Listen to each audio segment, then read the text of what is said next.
Our next team is gonna help you through the journey of parenthood by advising and solving one of the biggest problems. I wanna welcome Team LittleLift.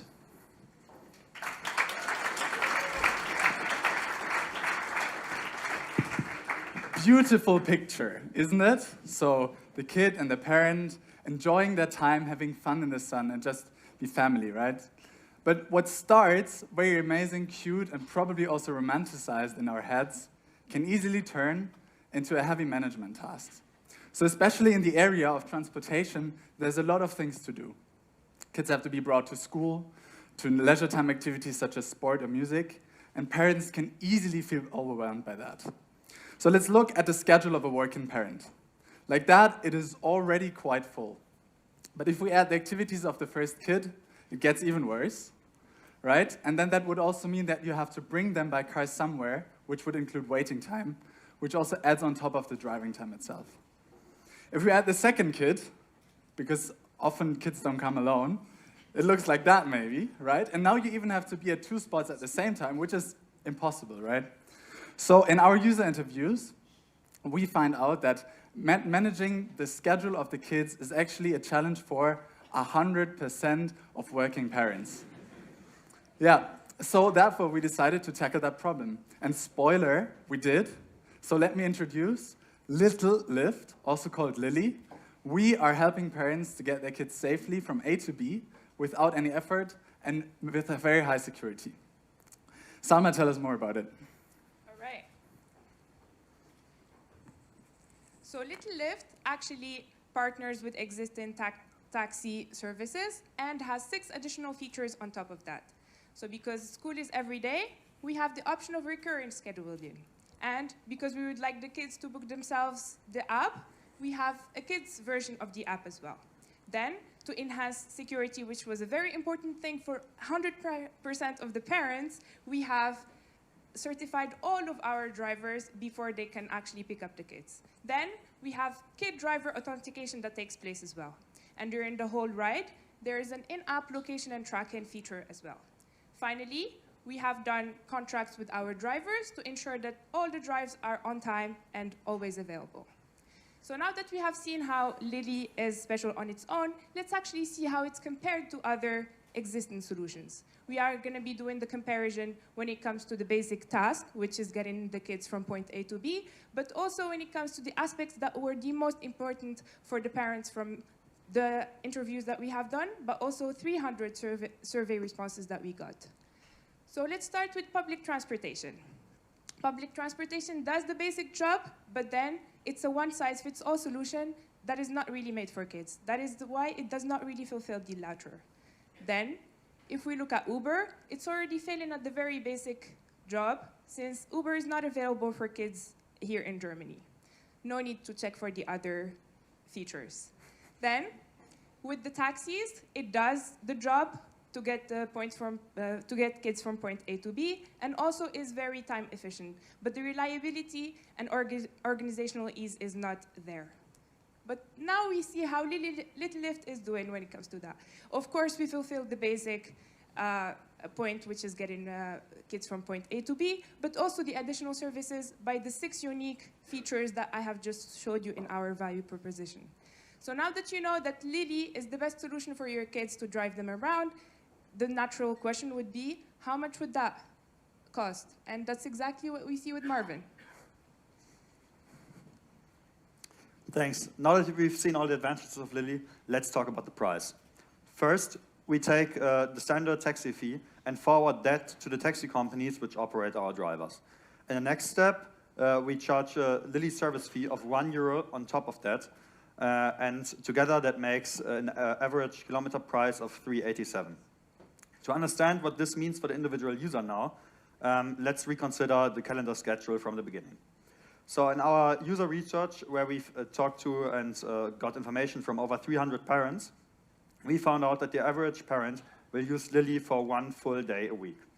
This would mean that LiLi would free up your afternoon, saving you 2 hours of driving in a week. And using LiLi like that would cost you around €70 a week. And from that, the next question now would be, how big is the market?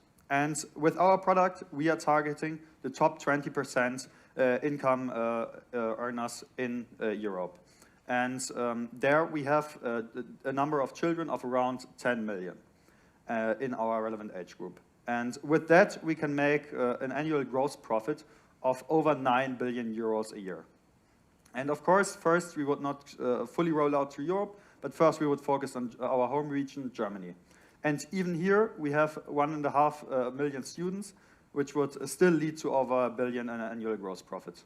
And even if we only capture 20% of that market, we are still at 250 million euros in gross profit every year. And now that you've sat through all of these numbers, thanks a lot, we finally get to what you've all been waiting for, the LiLi product demo. Please welcome Mette. Thank you, Marvin. I feel like Steve Jobs now, everyone is clapping. So without further ado, let's take a look at LiLi. Imagine Konstantin being the proud parent of 2 young boys. He's a LiLi user, and on the left side you can see his phone. And on the right side you can see the phone of one of his kids, but let's focus for now just on the left screen. So he's opening the LiLi app, and he wants to check out which rides are scheduled in the future. For that, he clicks on the Schedule tab and sees all the scheduled rides. There are, for example, the regular school rides or the tennis lessons or football lessons. LiLi intelligently knows when there's vacations going on right now or holidays, and turns off the rides that are going to school right now. So parents don't have to manage anything at all here. The more interesting part though with LiLi is how it works together with kids. And for that we have invited 2 very special guests. Please give a big applause to Raphael and his brother.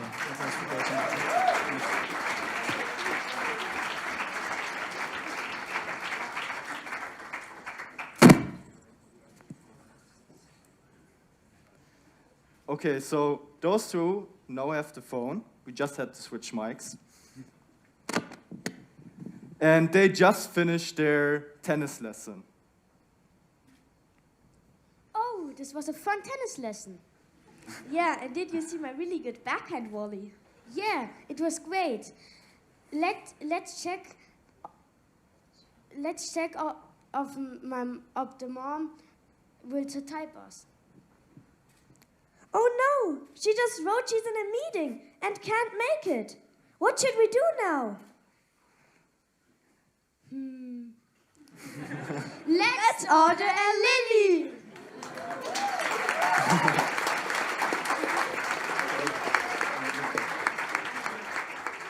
So that's what they're now doing. They're opening the LiLi app on their phone. And they want to go home. They could actually go wherever they want, or they can at least request it. But they click on the they click on the search bar and also go straight to home. And we try to make this next screen very simple for children. The only thing that they have to care about is that they get home. So they just have to click on request, and everything else is done. On the other side, the parents, the dad, will then receive a notification if the network is working. Apparently it's not. So he has to go into the app manually and book this ride. And he then sees the driver that LiLi chose for him. In this case, it's Salma. He also gets all the other information that he needs, that is where the kids want to get picked up, where they want to go, and how much the ride costs. Everything seems all right. Salma is one of their favorite drivers, so they're good to go. And he approves the ride. From that, the kid now sees when the driver is on the way to them. And after a couple of seconds, we will now switch to, let's say, the driver is already there. The kid then has to go through an authentication process together with the driver. This works that both the kids and the driver need to have the same emojis. And then they know that they're really the right match. It might sound a bit obscure and not secure in the beginning, but if you do the math, there are actually 30 billion combinations. So there's actually also a game in our booth if you really want to try to crack it. Yes, that was all from the demo. Big applause again for Nicolas and his brother Raphael.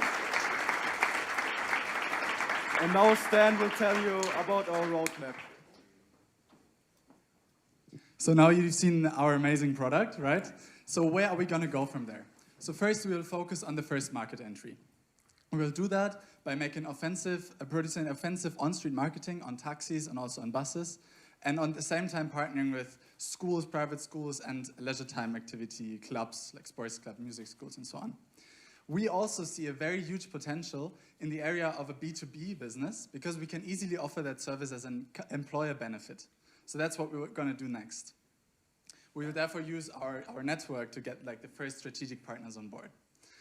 After that, when we establish in the market, we will continue to make LiLi even greater and put it to the next level, make it better and more sustainable. And therefore, we will implement the feature of ride sharing. Also, there might be a culinary experience on board. And as the the e-mobility is more prevalent in the taxi sector nowadays, we can also think to move more and more into the direction only using e-cars in our fleet.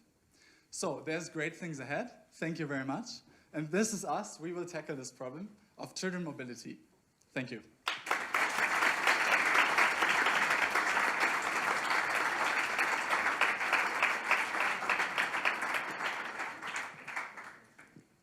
If you have any questions, welcome to take it. I think the first hand was over there. Great presentation, thank you. Just wondering, with that €1 that you add on top, what does that leave for your margin? Okay, so the question is about the €1 that is on top of the existing drive-in services. Would you take that, Marvin? Yeah, I think the question was what margin we have with that, and the margin with that would be, if you do the quick maths, would be around 25%. And on the one hand, you could think, okay, this is quite high for the fact that apart from the taxi services, we don't have any running costs, right? So this is a very high margin business, I would say. But the thing is that in the end, it doesn't really change a lot about how much the customers are actually paying. Because we are only targeting the top 20% income bracket and paying around 25% more for then being assured that your children are actually driven by certified drivers, that the children can book themselves, that you have all of these advantages if you've seen in the presentation. We think that this is really doable, and this was also confirmed in our user research. Thanks. Yes, over there.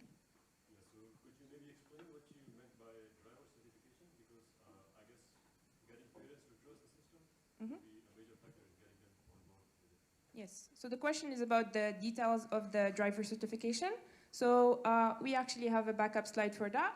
But what we basically take into consideration is the individual identity of the driver and also the driving experience. So for identity, we are doing an extensive background check of those, and we are getting references from the previous employers and experience in other jobs. For the part of the driving experience, we require the drivers to have at least 2 years of experience being a professional, so being a taxi driver and not just a regular. And of course, for that, a valid driving license as well. Yes, please. Given that a lot of taxi drivers also work for a company or like some other individuals, and given that, if I got it correctly, you're not paying them more than you usually make, what's their incentive of actually going through the certification process, which seems extensive for a good reason, but still, like, how do you incentivize them? Yes. So the question is about what is the incentive for drivers to pick LiLi and not another competitor. So they are actually making more money for us because of one difference that we have. So there is actually an app or even a website called Blick, which drivers usually use, and they can see where they could make the most money. And if you use that one, you see that all, Free Now or Uber, they actually have 10% commission fees that they take from what the drivers make. And we do not have that at all. So they actually make 10% more with us. Yes, please. I have a question about the security of the app, and how was, when you did user research, how was the acceptance rate of parents to this idea of the app? Did you also have some numbers about that, or Yeah. So the question is about the validation of the security of our app when it comes to the parents. So the thing is that when we thought about security, we were really targeting like the main services. So the problem is when you go into the technical details of the application, like most parents can't really follow you, right? So we have really thought about that very well. We haven't come up with a very high fidelity security infrastructure yet, of course, but what we think is really crucial for the experience on the parent side is that they have really the overview of their family, so also of the kids. They can create their accounts for the kids, can kind of monitor that. And so we are really, really trying to use like industry standards, make everything as safe as possible. And we haven't had any concerns in user interviews about, well, an application, is that really secure or something? So we didn't really encounter stress on that side so far. But for sure, for building like the first viable product, not the minimal viable product, but the real product, that needs to be further engineered. Yes, please. Do you see cycling as a competition? Okay, so the question is cycling a competition for our product? I guess I'll take that. So yeah, I mean, when it comes to getting kids from point A to B, that is definitely the case. But for the, I mean, weather, like if it's raining or snowing, I think taking a LiLi is more convenient and reliable. So it could be in some instances, but it's a different product totally. And maybe for a different age group as well. So it's super hard to see anyway all your hands, and we are running out of time. So feel free to reach us at our booth, and yeah, thank you.